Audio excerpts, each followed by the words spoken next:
قالوا إنا تطيرنا بكم قالوا طائركم معكم، لوگوں نے کہا ہمیں تو تم سے نحوست لگ گئی ہے۔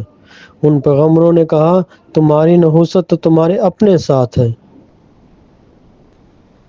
وَإِيَّاكُمْ وَكَأَيِّن مِّن دَابَّةٍ لَا تَحْمِلُ رِزْقَهَا اللَّهُ يَرْزُقُهَا، کتنے ہی جانور ہیں جو اپنا رزق اٹھائے نہیں پھرتے، اللہ ان کو رزق دیتا ہے، اور تمہارا رازق بھی وہی ہے۔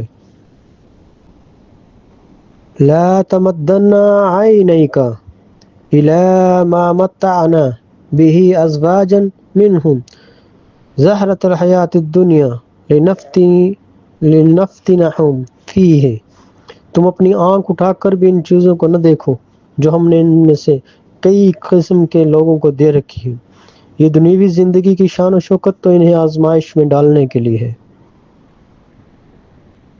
وَمَا تَوْفِيقِي إِلَّا بِاللَّهِ، میرا ہر کام صرف اور صرف اللہ ہی کی توفیق کا محتاج ہے۔ سورۃ 3 آیت نمبر 1-8۔ انجیر کی قسم اور زیتون کی قسم اور سینا کے پہاڑ طور کی قسم اور اس امن والے شہر مکہ کی قسم، بے شک ہم نے انسان کو بہترین اعتدال اور توازن والی ساخت میں پیدا فرمایا، پھر ہم نے اسے پس سے پستر حالات میں لوٹا دیا، سوائے ان لوگوں کے جو ایمان لے آئے اور نیک عمل کرتے رہے، ان کے لیے ختم نہ ہونے والے دائمی اجر ہے۔